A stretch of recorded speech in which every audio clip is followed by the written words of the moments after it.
So let's dive into phase one, probably the most controversial of the phases of the OPT model, especially if you're familiar with other organizations and maybe you've got experience inside the industry. But I'm gonna paint the picture for you guys to make sure you guys give this one value, because I think it's really important and a lot of people miss out on some of the stuff inside of here. So phase one, stabilization, and that word itself maybe starts to ring a bell for some people. A lot of times when we think stabilization, we think just balance training. And although balance training is a component of all these things, they're not one and the same, right? Your balance will be impacted by your stability, but stabilization training does not have to be balance training. And that's one of the biggest discrepancies for a lot of people. Even for me as a new trainer, I was like, what do I do?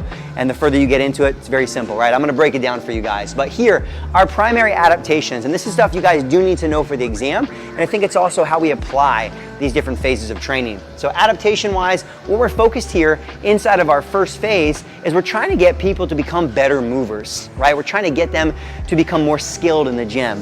And this is a key component of this phase, is looking at movements and exercises as skills. Think about me shooting a free throw, right? It's this coordinated movement. Well, for the human body, neurologically, a squat is kind of the same thing. And people just have to get better at it. We've got to get them into better positions. So when you think about it like that, then the overall loads, how much weight they're using, becomes a little bit less important, especially in those first few weeks.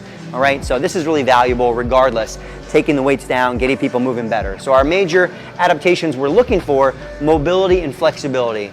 Mobility is more like movement with strength, right? Rather than just flexibility going through a range of motion. But they're both important here. We want to get people moving through as big of range of motion as their body can.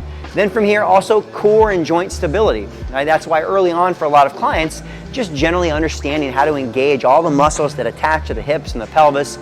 As you get into your core training chapter, all your level 1 progressions that are more core stability based are going to be really, really helpful here, because everything originates from there. So if we can get the core engaging better throughout our exercises, if we can get a little bit better stability in our joints, we're going to be stronger, and all those other adaptations are going to come. All right, so only great things here so far. And then muscular and aerobic endurance.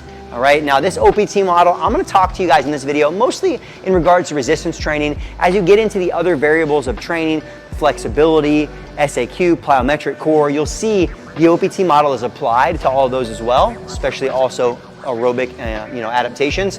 But we're looking to create some endurance. So we're just building a little bit of capacity. All right, now the key here too, a lot of this stuff, we do have some muscular, right, some physiological muscular things happening. It's not going to just be turned off, but it's also very neurological, right? There's a lot of neurological adaptations. We're trying to send more signals to those muscles.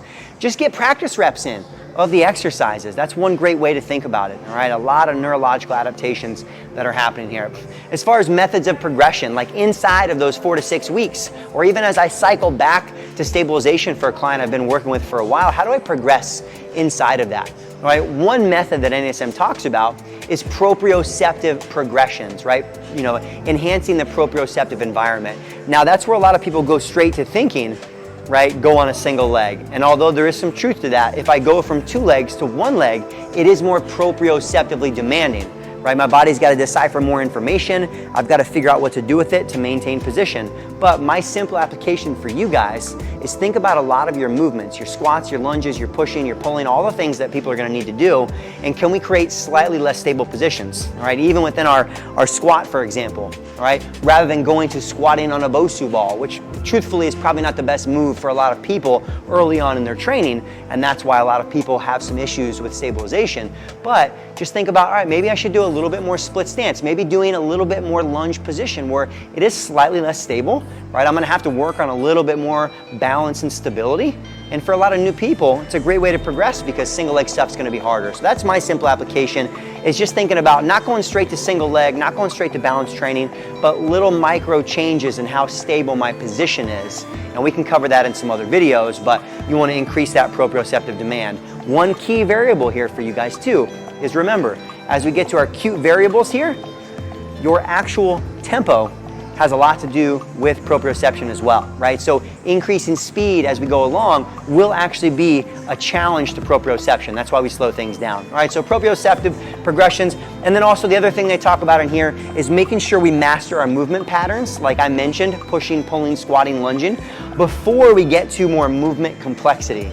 And the simplest version of that would mean, okay, well, I want to make sure I get somebody really good at squatting before I make them go into a squat and a press. the more pieces I add to an exercise, the more planes of motion I add to it, the more complex it's gonna get. So truthfully, the best thing you can do, slow things down inside this phase, keep your movements simple, and watch people grow very quickly inside of stabilization. And then the last piece I want to cover on here before we get right into phase 2 is going to be acute variable. So the actual reps and sets, like what am I going to program in a workout to make sure I'm actually training stabilization. So repetitions, you can see a little bit higher.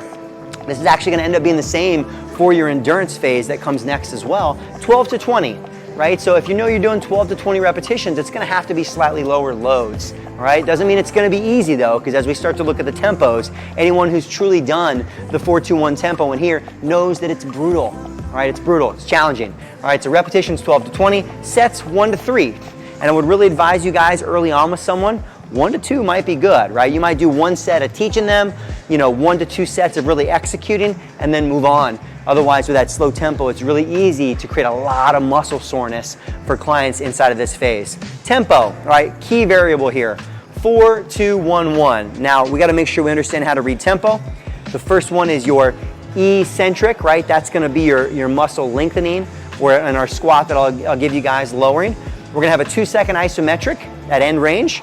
We're gonna have a 1-second concentric, and then a 1-second isometric at the top. So that would be if I'm doing a squat here, 4, 3, 2, 1, 1, 2, 1, 1. All right, now obviously if you're like me, I'm not gonna count all that out, right, out loud. That's gonna get a little crazy. But at least for you to start to learn that tempo, it is far slower than everyone's used to working in the gym. I guarantee you, if you actually start applying that tempo to just a couple of your major lifts for the next 4 weeks, it's gonna be challenging. You're gonna have to drop some weights, but it'll probably be good for your body too. All right, so 4-2-1 tempo, and then loads.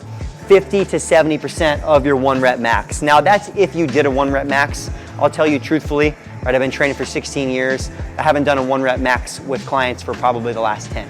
Mostly because for a lot of your general population, non-athletes, true 1 rep maxes may not be the safest, but there are some good calculators out there if you want to do like a 5 rep max, which is a little bit safer for some of your clients.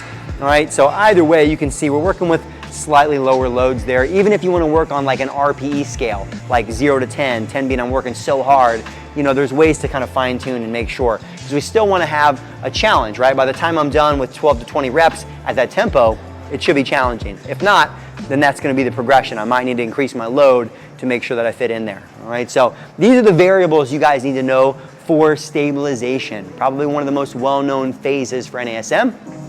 The last thing I want to say on it though too is when you look at these acute variables, I'll give you guys, just from my experience, most of your clients in an hour-long session are going to complete somewhere between 8 to 12 exercises, right? Few people are gonna get through more than 12. Most people can get through about 8, and based on how you program and their goals, it's gonna be somewhere there in between. Either way, I personally am never, right? And this is someone who I'm a fan of stabilization, the OPT model. I think it's a big value for people, but how you implement it is key, especially if you want to keep clients and build a business, which is a huge piece of this.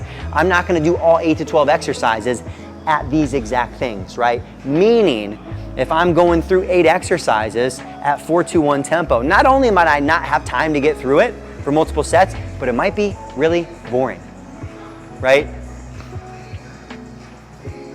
Everything really slow, all right? I'm like in the Matrix, slow motion here. But seriously though, I mean, I think that's key. My application of it, and this has worked really well as we've taught students in the academy for years now, and I've worked with clients with this model for quite a long time, is in a given workout, you might have 2 or 3 key movements. Let's say you have a primary squat, maybe you have a primary push, a primary pull, that I'm gonna apply those specific tempos to those, all right? And then I'm still gonna go controlled tempos, but I might not do so slow where I'm doing, even on my core exercises, 4 seconds in, all right? Because there's an experience element to what we're creating, so I think you can take the key variables of this phase and apply that, and then still make sure that we're delivering on a training experience as well.